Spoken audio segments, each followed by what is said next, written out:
उपस्थित सभी दीदी को मेरा प्रणाम। प्रणाम दीदी। कहिए, कैसे हैं आप लोग और घर परिवार में सब कैसे हैं? हम लोग ठीक हैं दीदी। ये तो बहुत अच्छी बात है। क्या आप लोग हमें पिछली बैठक की कुछ मुख्य बातों को बता सकती हैं? जी दीदी, महिलाओं के लिए 10 में से 5 खाद्य समूह का खाना रोज खाना बहुत जरूरी है, खासकर गर्भवती एवं धात्री माताओं को। प्रत्येक दिन गर्भवती माता को 1 अतिरिक्त भोजन और धात्री माता को 2 अतिरिक्त भोजन लेने के साथ ही साथ पौष्टिक नाश्ता लेना भी जरूरी है। और हाँ, इसके साथ साथ आयरन, फॉलिक एसिड की गोली, कैल्शियम की गोली लेनी चाहिए। और विशेष जानकारी के लिए आशा दीदी या ANM दीदी को संपर्क करना चाहिए। अरे वाह दीदी, आप लोगों ने तो बहुत ही अच्छे तरीके से बताया है। सभी लोग अपने लिए एक बार जोरदार ताली बजाएं। दीदी, पिछली बैठक के बाद से बार बार मेरे मन में एक ही सवाल आ रहा है। इस महंगाई में हम कम से कम 5 खाद्य समूहों का खाना रोज पूरे परिवार के लिए कैसे लाएंगे? सही कह रही हैं आप दीदी, पर इसका भी बहुत आसान और सरल उपाय है।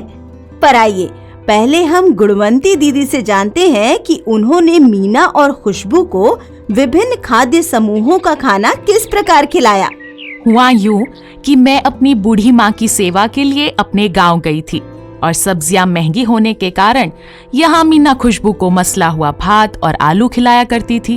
एक दिन अचानक हमारी दूर की गोतनी आ पहुंची। खुशबू को खाना खिलाते देखकर उन्होंने कहा कि खुशबू की शारीरिक वृद्धि और विकास के लिए भात और आलू पर्याप्त नहीं है। इस तरह वो तो और भी कमजोर हो जाएगी। खुशबू को कई प्रकार के पोषक तत्वों की जरूरत है, जो 7 में से कम 4 आहार समूह का भोजन करके ही मिलेगा। पोषण बगीचा लगाकर तरह तरह के फल और सब्जियों को आसानी से प्राप्त किया जा सकता है। साथ ही उन्होंने ये भी कहा कि उनके गांव में तो जीविका की मदद से घर घर पोषण बगीचा है। जब मैं वापस आई तो मीना ने सारी बातें बताई।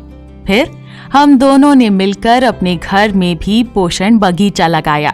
इससे हमें साल भर पौष्टिक साग सब्जियां भी मिल जाती हैं और पैसों की बचत भी हो जाती है।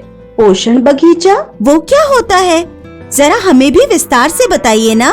पोषण बगीचा माने घर या घर के आसपास की जमीन पर लगाई गई फल और सब्जियों का बगीचा, जिसमें हरी पत्तेदार साग सब्जी, लाल और पीले फल एवं सब्जियां और मौसमी फल सब्जियां उपजाई जाती हों। लेकिन हरी पत्तेदार साग सब्जी, लाल और पीले फल एवं सब्जियां और मौसमी फल सब्जियों से बच्चों को क्या फायदा होगा दीदी? पोषण बगीचा से बच्चों को तो फायदा होगा ही, साथ ही साथ पूरे परिवार को भी फायदे होंगे।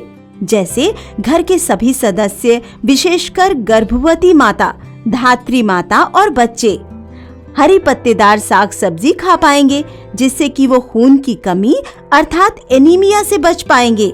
लाल पीले फल और सब्जी भरपूर मात्रा में खा पाएंगे।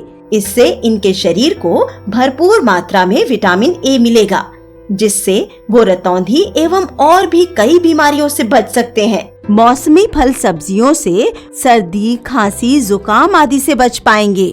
अच्छा, तो पोषण बगीचा लगाना इसलिए जरूरी है? इतना ही नहीं, और भी बहुत सारे फायदे हैं पोषण बगीचा के। जैसे पूरे परिवार के लिए साल भर ताजी सब्जियां और फल उपलब्ध हो जाता है, जिससे कि हम रासायनिक और कीटनाशक दवाई के उपयोग से बच जाते हैं। आहार विविधता अर्थात महिलाओं को 10 में से 5 और बच्चों को 7 में से 4 आहार समूह आसानी से दिया जा सकता है। बाजार से सब्जी फल लाने की परेशानी से तो छुट्टी मिलती ही है, साथ में पैसों की बचत भी होती है। सही कहा आपने, लेकिन पैसे कैसे बचेंगे दीदी? थोड़ा बताइए ना।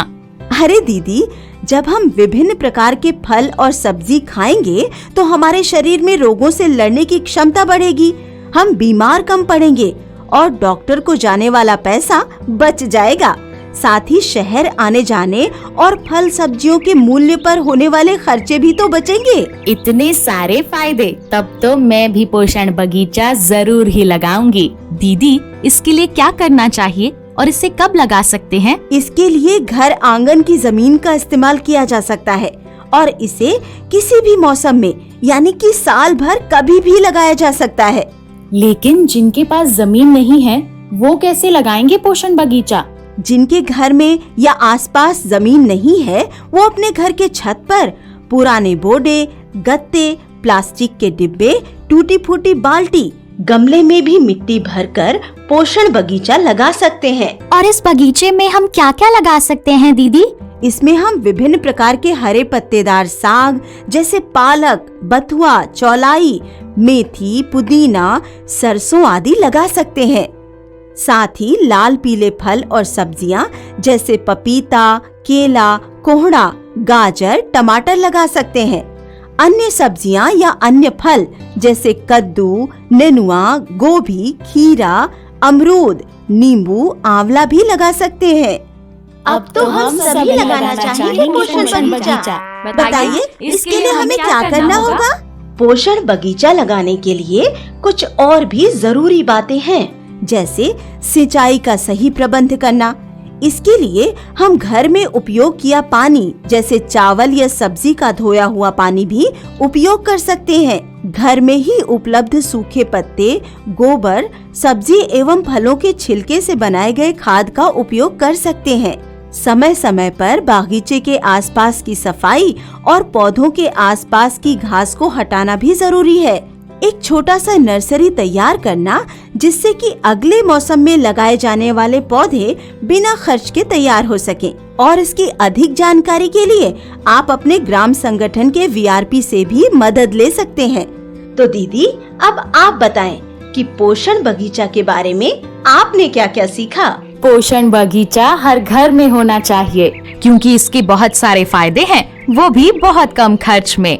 बाजार से सब्जी खरीदने पर होने वाले खर्चे को हम बचा सकते हैं और हम रासायनिक कीटनाशक दवाई युक्त फल और सब्जी खाने से बच जाते हैं और हमारा परिवार सुखी और समृद्ध होता है। बहुत अच्छा दीदी, तो आइए एक बार मिलकर बोलें, पोषण बगीचा लगाएं, परिवार को सुखी और समृद्ध बनाएं। पोषण बगीचा लगाएं, परिवार को सुखी और समृद्ध बनाएं। आप सभी का बहुत बहुत धन्यवाद दीदी। फिर मिलेंगे अगली बैठक में एक नए विषय के साथ।